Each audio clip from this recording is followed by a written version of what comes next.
नमस्कार शिक्षक साथियों, स्वागत है आपका आज एक बार फिर आपके अपने यूट्यूब चैनल प्राइमरी ई पाठशाला में। आज मैं आपको लेकर आया हूँ मॉड्यूल 13 की संपूर्ण प्रश्नावली का हल और गतिविधि 5 निष्क्रिय और सक्रिय अधिगम का हल। आज के मॉड्यूल का टॉपिक है विद्यालय नेतृत्व, संकल्पना और अनुप्रयोग। यह मॉड्यूल आपको 16 दिसंबर से 30 दिसंबर तक पूर्ण करना अनिवार्य है। गतिविधि 5 निष्क्रिय एवं सक्रिय अधिगम। इस गतिविधि में आपको जो कथन दिए गए हैं निष्क्रिय और सक्रिय वाक्य में वर्गीकृत करना है। अब एरो बटन पर क्लिक करके आप आगे बढ़ेंगे तो पहला प्रश्न है, शिक्षक शिक्षार्थियों को गहन विचार विमर्श व चिंतन संलग्न रखते हैं। शिक्षार्थियों को स्व अध्ययन और समीक्षात्मक विचार कौशलों के विकास के लिए मुद्दों को समझने एवं पहचानने के लिए प्रोत्साहित करते हैं। शिक्षार्थी अपने द्वारा किए गए अवलोकन, स्व चिंतन जिसमें विवादों का भी उल्लेख हो, इन सभी विषयों पर चिंतायुक्त लेख लिखते हैं। ये पहला वाक्य है।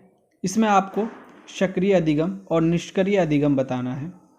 तो यह एक तरह का सक्रिय अधिगम है।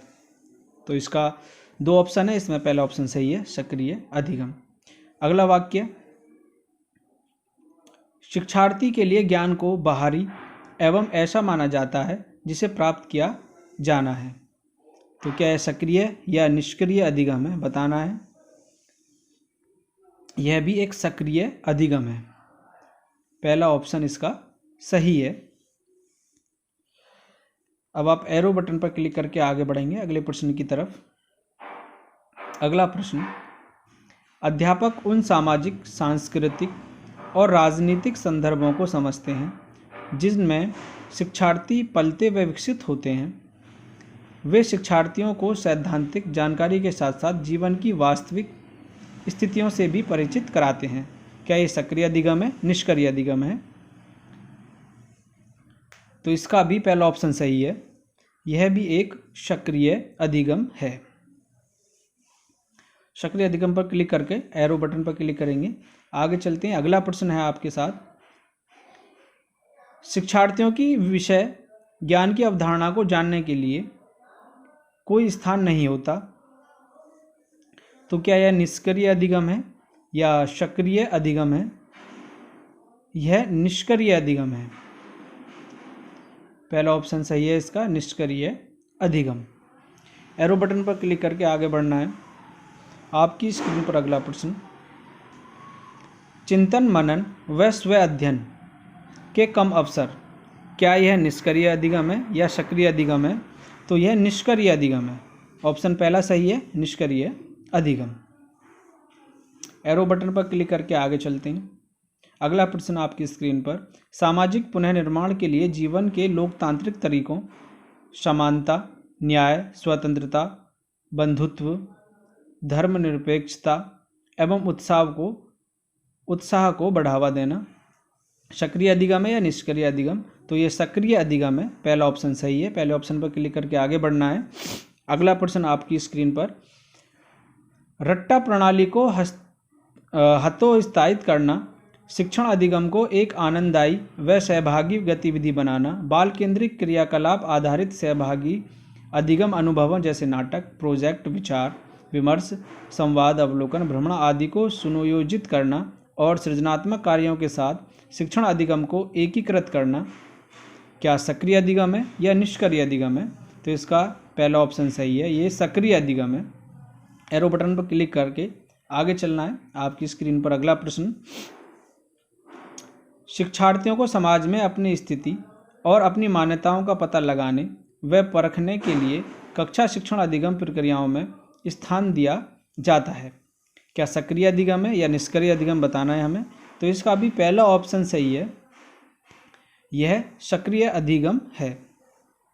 अब एरो बटन पर क्लिक करके अगले प्रश्न पर चलते हैं। आपकी स्क्रीन पर अगला प्रश्न, अध्यापक बच्चों एवं अधिगम से जुड़े सामान्य सिद्धांतों को ही शिक्षण अधिगम प्रक्रिया में प्रयोग में लाते हैं। क्या यह निष्क्रिय अधिगम है या सक्रिय अधिगम है, बताना है। तो इसका पहला ऑप्शन सही है, निष्क्रिय अधिगम। फर्स्ट पार्ट सही है इसका। अब एरो बटन पर क्लिक कर आगे चलना है। आपकी स्क्रीन पर अगला प्रश्न, ज्ञानात्मक अवधारणाओं को परखने, जानने एवं चुनौती देने हेतु पर्याप्त अवसर सक्रिय अधिगम में आते हैं या निष्क्रिय अधिगम में? तो पहला ऑप्शन सही है इसका, ये सक्रिय अधिगम में आते हैं।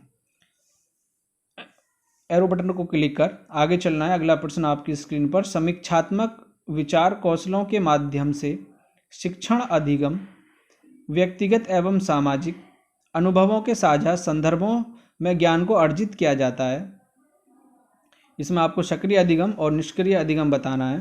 तो इसका फर्स्ट पार्ट सही है, यह एक सक्रिय अधिगम है। फर्स्ट पार्ट क्लिक कर आपको एरो बटन क्लिक करना है। अगला प्रश्न, सामाजिक वास्तविकताओं शिक्षार्थी और अधिगम प्रक्रिया के बारे में छात्रों की मान्यताओं का निराकरण करने के लिए कोई स्थान नहीं होता। इसमें आपको निष्क्रिय अधिगम और सक्रिय अधिगम ही बताना है। तो ये वाक्य निष्क्रिय अधिगम में आता है। इसका पहला ऑप्शन सही है। पहले ऑप्शन पर क्लिक कर राइट एरो बटन प्रेस कर हमें आगे चलना है। आपकी स्क्रीन पर अगला प्रश्न है, शिक्षार्थियों को दल में काम करने, एक दूसरे के साथ बातचीत करने और विभिन्न तरह के विषयों क्षेत्रों पर प्रोजेक्ट करने के लिए प्रोत्साहित किया जाता है। सामूहिक प्रस्तुतियों को प्रोत्साहित किया जाता है। क्या ये सक्रिय अधिगम में आता है या निष्क्रिय अधिगम? तो ये पहला सही है इसका पार्ट, ये सक्रिय अधिगम में आता है। यह वाक्य सक्रिय अधिगम है। एरो बटन क्लिक कर अगले प्रश्न पर चलते हैं। आपकी स्क्रीन पर अगला प्रश्न, शिक्षार्थी दिए गए कार्यों, कक्षा में होने वाली परीक्षाओं, क्षेत्र कार्यों एवं शिक्षण अभ्यासों पर व्यक्तिगत रूप से कार्य करते हैं। इसमें आपको निष्क्रिय अधिगम और सक्रिय अधिगम ही बताना है। तो यह निष्क्रिय अधिगम है। यह वाक्य निष्क्रिय अधिगम के अंतर्गत आता है, यानी पहला पार्ट इसका सही है। एरो बटन पर क्लिक कर आगे चलना है। आपकी स्क्रीन पर अगला प्रश्न, रट्टा प्रणाली को प्रोत्साहित करना निष्क्रिय अधिगम आता है या सक्रिय अधिगम के अंतर्गत आता है? तो यह निष्क्रिय अधिगम है। यह वाक्य निष्क्रिय अधिगम के अंदर आता है। पहला पार्ट सही है। एरो बटन क्लिक कर आगे चलेंगे। अगला प्रश्न आपकी स्क्रीन पर, मूल्य आधारित शिक्षा की ओर न ले जाना क्या निष्क्रिय है या सक्रिय अधिगम है? तो ये निष्क्रिय अधिगम है, यानी पहला पार्ट इसका सही है। यह वाक्य निष्क्रिय अधिगम के अंतर्गत आता है। अब एरो बटन क्लिक कर अगले प्रश्न पर चलते हैं। सॉरी, यहाँ प्रश्न समाप्त हो गए। टोटल क्वेश्चन थे 16, हमने आंसर दिए 16। अब देखते हैं अपना स्कोर सबमिट कर। आपका स्कोर 16/16 है। अगर आपको लगता है आपने इम्प्रूव नहीं किया है तो आप रीडो जाकर पुनः कर सकते हैं। अब चलते हैं मुख्य प्रश्नोत्तरी की तरफ। जो मुख्य प्रश्नोत्तरी है जिसमें 10 प्रश्न हैं आपके। इसका पहला प्रश्न आपकी स्क्रीन पर, विद्यालय के स्टाफ के साथ दल अधिगम की प्रक्रिया का समेकन करने के लिए उचित अवसर क्या है? इसके ऑप्शन देखते हैं। खेल का मैदान, कक्षा कक्ष, स्टाफ मीटिंग या रसोई घर। इसमें से आपका तीसरा ऑप्शन सही है। 4 ऑप्शन से तीसरा ऑप्शन सही है, पार्ट 3 स्टाफ मीटिंग को क्लिक करेंगे, एरो बटन दबाएंगे, आगे चलते हैं। अगला प्रश्न आपकी स्क्रीन पर, विद्यालय नेतृत्व का सीधा प्रभाव छात्र अधिगम पर पड़ता है, इसका क्या अर्थ है? ऑप्शन है पहला, विद्यालय का चक्कर लगाना, विद्यालय प्रमुख द्वारा कक्षा में शिक्षण अधिगम प्रक्रिया में सम्मिलित होना, अकस्मात छात्रों की नोटबुक का निरीक्षण करना, और चौथा ऑप्शन है अध्यापकों को नए शिक्षण तरीकों का प्रयोग करने में सहायता करना। इसका दूसरा ऑप्शन सही है, ऑप्शन नंबर 2, विद्यालय प्रमुख द्वारा कक्षा में शिक्षण अधिगम प्रक्रिया में सम्मिलित होना।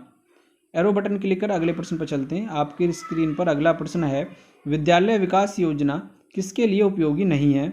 विद्यालय का विजन निर्मित करने में, विद्यालय से संबंधित क्षेत्रों का अवलोकन करने में, विद्यालय में उपलब्ध संसाधनों का आकलन करने में। ऑप्शन 4, केवल प्रशासनिक उद्देश्यों के लिए। तो इसका ऑप्शन 4 सही है, केवल प्रशासकीय उद्देश्यों के लिए। ऑप्शन 4 सही है। अगला प्रश्न आपकी स्क्रीन पर, इनमें से कौन सा विकल्प सक्रिय अधिगम नहीं है? सक्रिय अधिगम एक दूसरे से सीखने को प्रेरित करता है, सक्रिय अधिगम व्यक्तिगत सोच को प्रोत्साहित नहीं करता, सक्रिय अधिगम विश्लेषणात्मक सोच पर जोर देता है, और सक्रिय अधिगम में अध्यापक सुगम करता होता है। ऑप्शन नंबर 2 सही है, सक्रिय अधिगम व्यक्तिगत सोच को प्रोत्साहित नहीं करता। एरो बटन क्लिक कर अगले प्रश्न पर चलते हैं। अगला प्रश्न आपकी स्क्रीन पर, विद्यालय में अधिगम संस्कृति विकसित करने की संकल्पना को इनमें से कौन सा विकल्प सुपरिभाषित कर सकता है?